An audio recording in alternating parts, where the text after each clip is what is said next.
Let's talk about some of Hillary's key points. And look, you know, I think in one part where Hillary really did well was responding to a question about Islamophobia from a young Muslim woman. And this was really strong. And, you know, you project out to the general election. And we, you know, obviously we don't know who the candidates are going to be on either side at this point. And it's very difficult to cast your ballot in that way. But so much of this is about electability, it seems to me, that the argument is coming down to it. Or at least that's what I notice. It maybe that issue hasn't even been raised in the context of a lot of voters' minds yet. They simply know Hillary Clinton more than Bernie Sanders.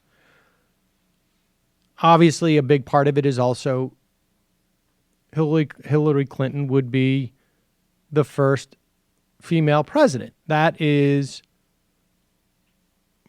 monumentous and important. Obviously, it's not just that. It's whether or not she crosses a certain baseline for us as people of the left as to whether or not she crosses that sort of baseline of being, you know, that makes her different from Carly Fiorina. But here she is responding to a question about Islamophobia. I think it's one of her best moments in the evening. This is number 6. Specifically, as a mother of 3 young children, as an American Muslim, how can I make sure that this country is the best place on earth to raise my family? Thank you. And thank you for your service in the military. It's my pleasure. Pause. And one of the... All right, we should say that she is... an Air Force, she serves in the Air Force, 3 children. And of course, we know that as soon as Hillary Clinton doesn't demand that this woman leave the audience, we know that she is at least a regressive, according to a lot of you know, non-regressive liberals out there. Shocking lack of thought experiments in this exchange. It was a little stunning. bit just sort of insulting to the audience, frankly. I mean, but nevertheless, let's hear what she had to say.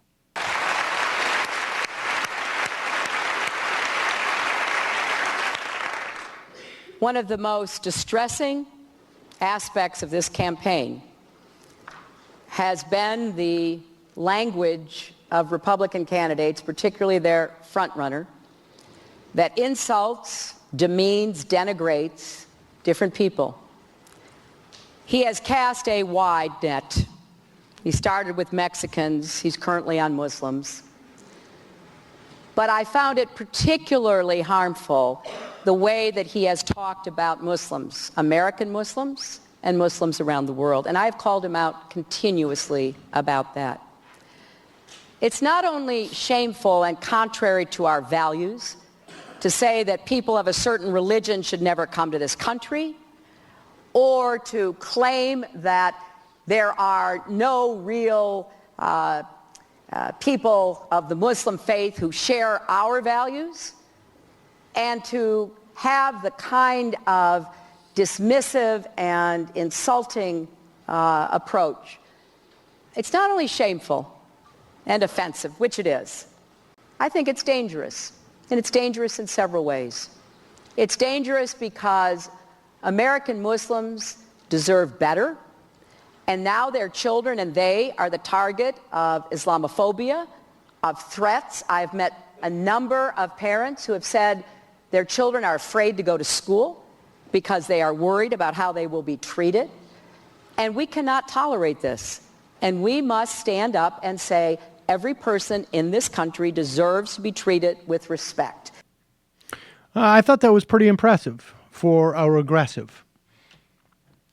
I have a thought experiment about pulling off a girl's hijab at school.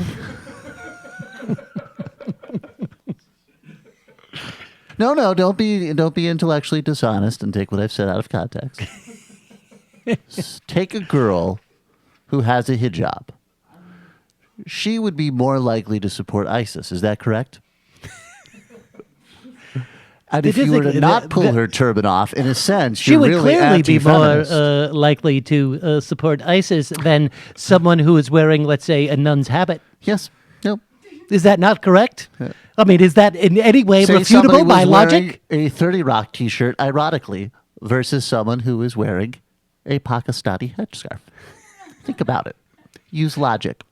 This is the problem with the regressive left: is you can't rip off teenage girls' hijabs anymore. Humiliate them in public. And this is why we're going to have Donald Trump as president. That's right. Because of the vacuum that is being created by regressive leftists who allow for your major candidates to not criticize her for promoting ISIS that way. No, it's really quite disconcerting. I was so Why upset. would we allow that woman in the U.S. Air Force? There is a nun who wants to join the Air Force who can't now. And there were definitely guys watching that debate who were just like, I'll tell you what, man, I was going to vote for Hillary Clinton, but I just feel like she can't speak honestly on the Islam issue. I'll vote for Trump. The problem is she was real regressive about that. She wasn't speaking honestly. Those regressive liberals are creating such a vacuum that I am literally sucked through the television into a Trump rally. So where's the courage? Where's the Ayn Hershey Ali's out there? I mean, from my perspective, you could just speak honestly, then we could do something different. But until that point, I'm going to support burning down mosques. And it's because of the regressive left. When Hillary Clinton said that lady and her kids should be respected, I felt no choice but to shoot paintballs. Let me ask you a question. Are you familiar with Pascal's wager? Well, you're using a straw man. I never said that. I talked about burning down a specific mosque, not all the mosques. See how they do that? Okay, riddle me this. There is a clear situation where someone has been kidnapped. We have video recordings of this perpetrator putting a child in a well. She has 7 hours to live. Do you torture her? You can't answer that question? Okay, that's why I'm voting for Trump. Riddle me this. Have you seen 24? Okay. No? Fine, I'm voting for Cruz.